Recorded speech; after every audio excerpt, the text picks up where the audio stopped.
प्यारे बच्चों नमस्कार। आज हम इस वीडियो में बात करने वाले हैं राजस्थान में यदि आपकी इच्छा पीजीटी टीचर बनने की है तो उसमें हिंदी के लिए क्या क्या संभावनाएं हैं। देखिए, इस वीडियो में हम 3 मुद्दों पर बात करेंगे। पहला मुद्दा होगा कि हमारे सब्जेक्ट हिंदी में कि जो है सिलेबस क्या है, दूसरा एग्जाम पैटर्न क्या है, तीसरी योग्यता क्या है, कौन कौन फॉर्म फिल कर सकता है। चलिए प्यारे बच्चों, मैं आपसे बता देता हूं कि आज है 5 नवंबर और आज ही से 5 नवंबर 2024 से 4 दिसंबर 2024 तक राजस्थान में जो फर्स्ट ग्रेड के टीचर है, पीजीटी टीचर, उनके लिए फॉर्म फिल करने की डेट आरंभ हो चुकी है। भाई 24 विषयों में 2202 वैकेंसीज हैं, बड़ी वैकेंसीज हैं, जिनमें सर्वाधिक वैकेंसी हिंदी की है। 350 वैकेंसी नंबर 1 पर हमारा विषय रखा जाता है। दूसरी बात है प्यारे बच्चों, ये बात आपको बता देता हूं, पदों में कमी या वृद्धि की जा सकती है, तो कमी को भूल जाइएगा। वृद्धि 145% होने वाली है, तो ध्यान रखेंगे, आप अच्छे से तैयारी कीजिएगा। चलिए प्यारे बच्चों, पहले वैकेंसी के बारे में बात कर लेता हूं। टोटल वैकेंसी हिंदी की 350 है, जिसमें से जनरल के खाते में 88 वैकेंसीज हैं, एससी के लिए 39 वैकेंसीज हैं, एसटी के लिए 30 हैं, ओबीसी की 51 है, एमबीसी के लिए जो है 13 वैकेंसीज हैं और ईडब्ल्यूएस के लिए 25 वैकेंसीज हैं।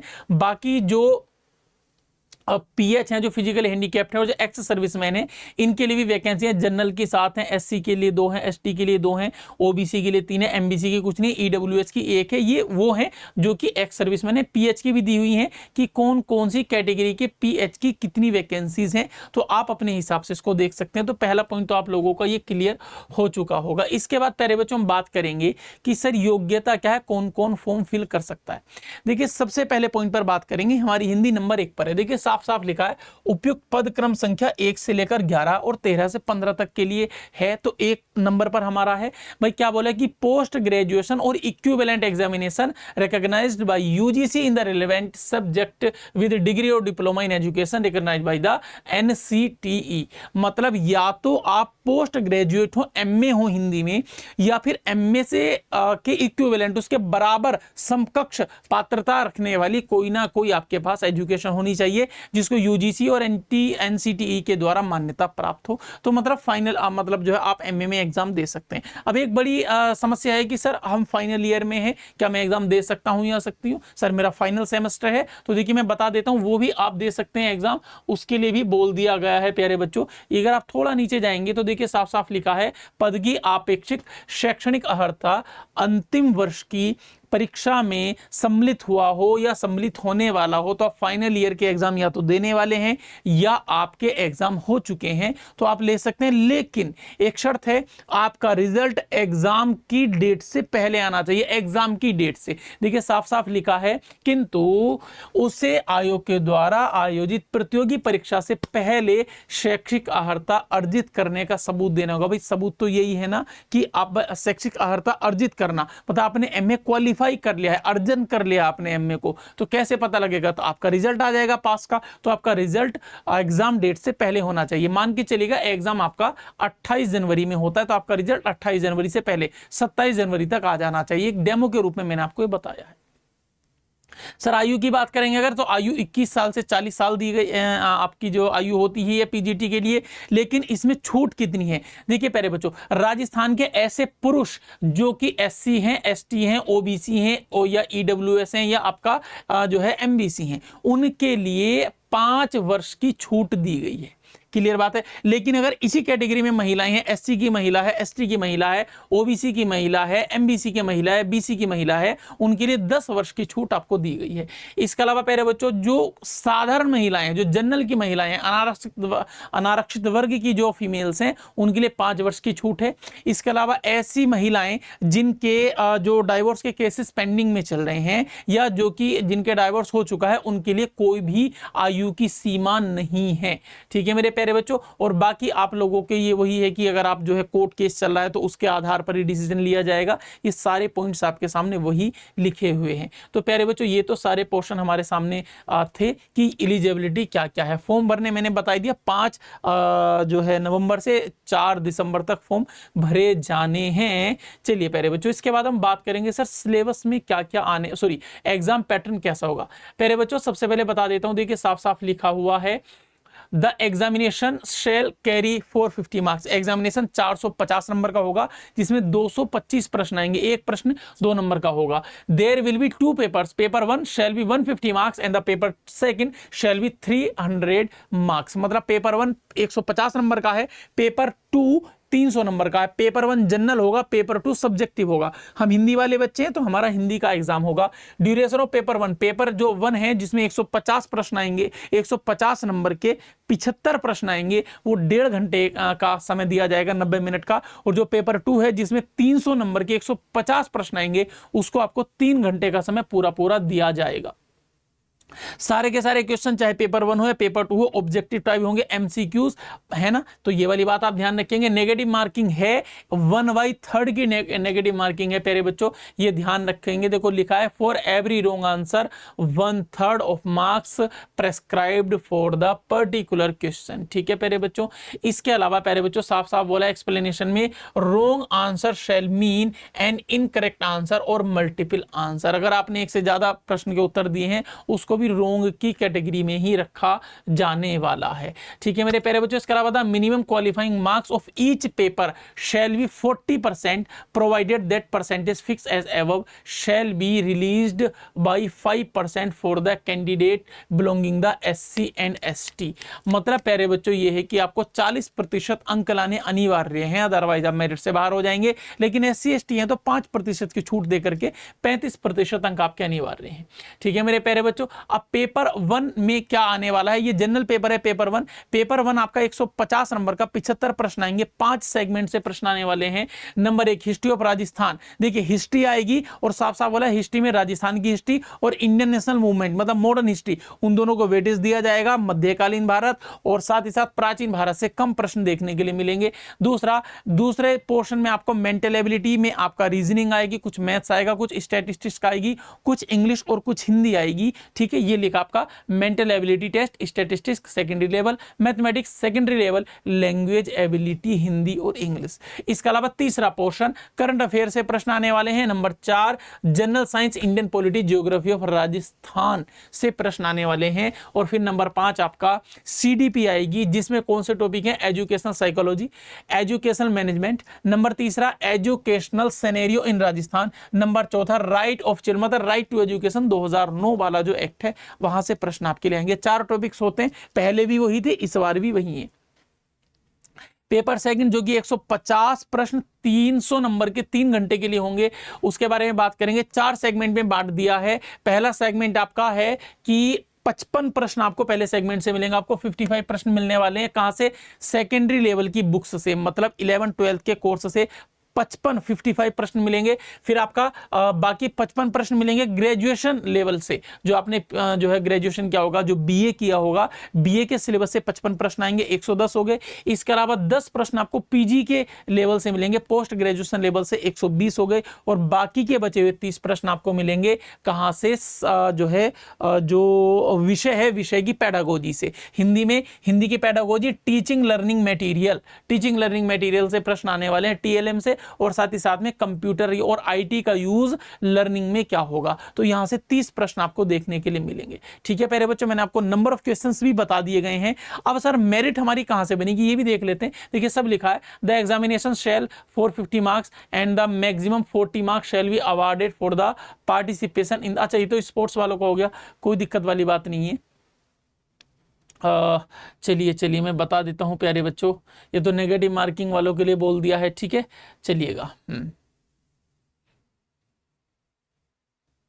हाँ जी प्यारे बच्चों, अब इसके अलावा मैं एक बात और आपसे बता देता हूं, सर मेरिट कहां से बनेगी, तो मेरिट बनेगी केवल दूसरे पेपर से, जो 300 नंबर वाला पेपर होने वाला है। 150 नंबर को क्वालिफाइंग के तौर पर इन्होंने रखा है। तो प्यारे बच्चों ये आपका हो गया। अब बात करेंगे सिलेबस की, हिंदी में क्या सिलेबस आएगा। देखिए इसके लिए मैं एक स्पेशल वीडियो अलग से करूंगा, लेकिन यहां पर नॉर्मली तुम्हें बता देता हूं, ये राजस्थान का सिलेबस है। हिंदी का क्या क्या आएगा भाई, सबसे पहले आपको मिलेगी व्याकरण, जिसमें संधि समास उपसर्ग प्रत्यय, पर्यायवाची विलोम शब्द, संस्कृत विस्तृत भिन्नार्थक शब्द, अनेकार्थी वाक्यांश के लिए एक शब्द, शब्द शुद्धिकरण, अर्धशासकीय पत्र, विज्ञप्ति, निविदा, ज्ञापन, अधिसूचना, मुहावरे, लोकोक्तियां, अपठित गद्यांश, पद्यांश, जनसंचार के माध्यम, कविता, कहानी, रिपोर्टाज आदि के तत्व आएंगे, मतलब व्याकरण से पूरा प्लस पत्रकारिता से भी। इसके अलावा प्यारे बच्चों नंबर दूसरे पोर्शन में शब्द शक्ति आएंगी जिसमें विधा, लक्षणा, व्यंजना होगी। इसके अलावा अलंकार होंगे, अलंकारों के नाम दिए हैं, 10 अलंकार हैं आपके सामने, यमक, श्लेष, उपमा, रूपक, उत्प्रेक्षा, संदेह, भ्रांतिमान, दृष्टांत और उदाहरण। 2 4 6 8 10, 10 ही है, 2 4 6 8 9 9 एग्जाम भाई 9 है, 10 नहीं है, ठीक है। इसके अलावा छंद आएंगे, छंद में बता दिया है कि दोहा, चौपाई, रोला, उल्लाला, गीतिका, हरि गीतिका, ठीक है। तो ये वाले छंद दिए हैं, देखिए मतलब मात्रिक छंद है, वार्णिक छंद का जिक्र नहीं किया इन्होंने, ठीक है। काव्य गुण में माधुर्य गुण, ओज और प्रसाद 3 गुणों की चर्चा की गई है। काव्य के रस आएंगे, रस में अनुभाव, संचारी भाव, विभाव वगैरह सारी चीजें आ जाएंगी। स्नातक स्तर से क्या आएगा, इतिहास लेखन की परंपरा, मतलब हिंदी साहित्य में इतिहास लेखन आएगा पूरा, आदिकाल आएंगे, आदिकाल से प्रश्न आएंगे। भक्ति काल में आपको चारों काव्य धाराएं, सूफी संत और साथ में आपका जो है राम भक्ति और कृष्ण भक्ति, सूफी संत काव्य, सूफी काव्य, राम भक्ति और कृष्ण भक्ति। रीति काल से सारे प्रश्न आने वाले हैं। रीति काल में तीनों काव्य धाराएं, रीतिबद्ध, रीति मुक्त और रीति सिद्ध कवि, यहां से सब आने वाले हैं। कुछ स्पेशल कवि हैं, इनको मेंशन किया है, इनको थोड़ा ध्यान से पढ़ेंगे। आधुनिक काल, आधुनिक काल में सारा कुछ आएगा। आधुनिक काल के जो भी हिस्से हैं जैसे भारतेंदु युग, द्विवेदी युग, छायावाद युग, प्रगतिवाद, प्रयोगवाद, नई कविता, समानांतर कविता, साठोत्तरी कविता, नवगीत, सारे पोर्शन आएंगे। साथ ही साथ आधुनिक काल में जो नई नई विधाएं, जैसे नाटक का विकास आएगा, कहानियों का विकास आएगा, या कहानियों से संबंधित जो भी प्रश्न बनेंगे, उपन्यास आएगा, आलोचना आएंगे, निबंध आएंगे, रिपोर्टाज, सारे पोर्शन यहां से सारी विधाएं आने वाली हैं, साफ साफ लिखा हुआ है, ठीक है बेटा। स्नातकोत्तर मतलब आपका पीजी लेवल से काव्य हेतु के लक्षण प्रयोजन आएंगे, रस निष्पत्ति, रस का साधारणीकरण आएगा, ध्वनि सिद्धांत, वक्रोक्ति सिद्धांत आएगा, अरस्तु के अनुकरण, लोनजाइन्स का उदात्त तत्व और मनोविश्लेषणवाद फ्रायड का। तो 3 मनोवैज्ञानिक दिए गए हैं प्यारे बच्चों, अरस्तु का अनुकरण, लोनजाइनस का उदात्त तत्व और आपका जो है फ्रायड का मनोविज्ञान, ठीक है।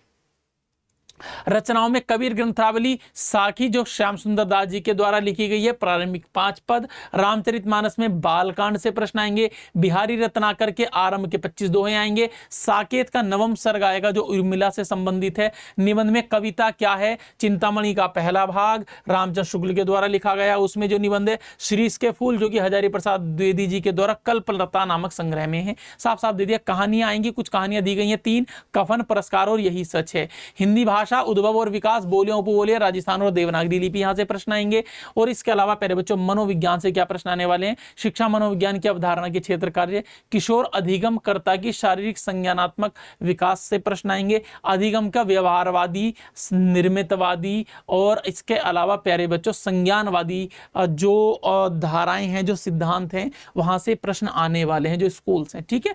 इसके अलावा प्यारे बच्चों आपका जो शिक्षण शास्त्र देख लो वो सीडीपी था। संप्रेषण कौशल मतलब भाषा के कौशल कौन से हो गए, शिक्षण के प्रतिमान, टीचिंग के मेथड्स या मॉडल्स। इसके अलावा प्यारे बच्चों आपका जो है शिक्षण के दौरान टीएलएम हो गया है ना, सहकारी अधिगम और आईसीटी। तो ये सारे प्रश्न प्यारे बच्चों आने वाले हैं, ठीक है भाई। तो ये सारा का सारा पोर्शन आप लोगों को दे दिया गया। देखिए ये लिखा भी है भाई, जैसे आपका knowledge of senior secondary level के 110 नंबर, भाई एक प्रश्न 2 नंबर का तो 55 प्रश्न हो गए, यही तो मैंने बोला था ना। फिर बेटा इसके अलावा ग्रेजुएशन के 110 नंबर, फिर 55 प्रश्न हो गए, 20 नंबर ग्रेजुएट पीजी के हो गए तो 10 प्रश्न हो गए, और 30 प्रश्न आपको बाकी मिलेंगे आपके आईसीटी वाले पोर्शन से।